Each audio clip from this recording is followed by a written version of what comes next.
Hello everyone. This video will show how to write the domain and range using two notations, the inequality notation and the interval notation given a graph. So if we have an endpoint that is an open circle, we're going to use this notation for inequality and we're going to use the parentheses for the interval notation.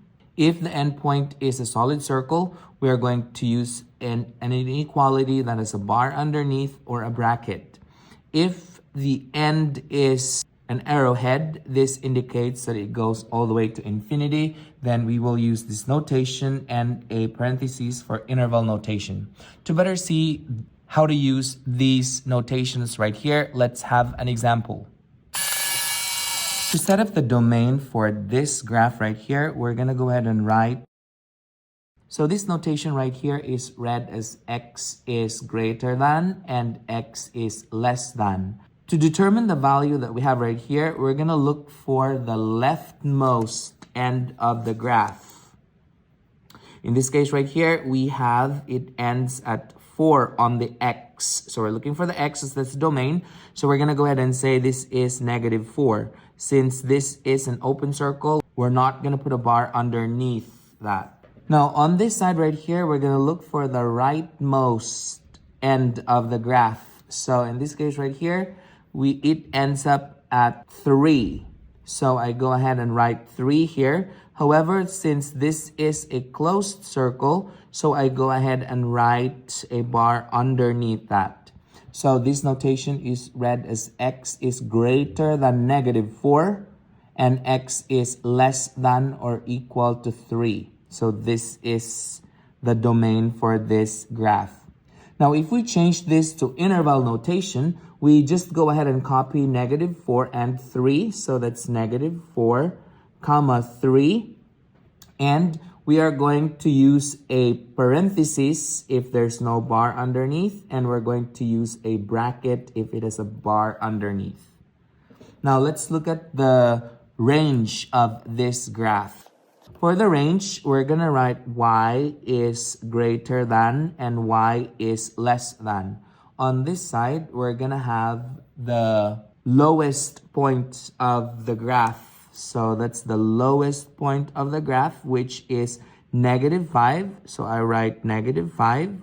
And this one doesn't have a bar underneath because that's an open circle.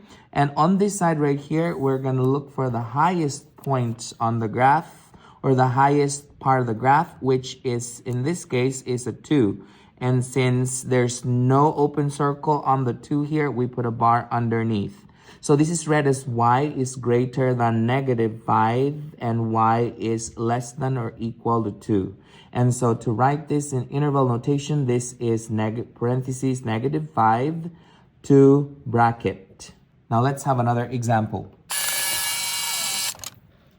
At this time, I would encourage you to pause this video and try this problem out on your own. And when you're done, unpause it and check your answer.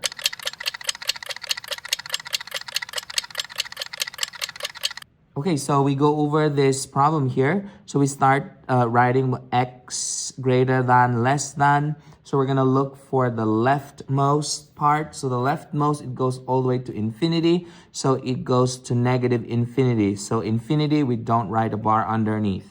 And then we look for the rightmost portion of the graph and it goes on 3. So I write 3 and that is a closed circle because it's not open. So we put a bar underneath.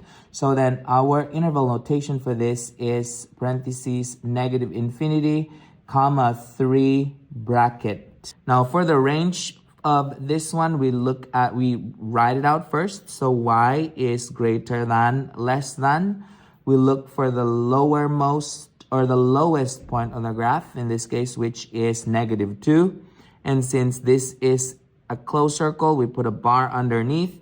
And then we look for the highest point on the graph. It goes all the way to forever. So that means that is a positive infinity. And we don't put a bar underneath. So the interval notation for the range of this would be bracket negative 2, comma positive infinity, parentheses. Did you get the same answers as this? Good. Perfect. So that is how we find the domain and range of a given graph using two notations.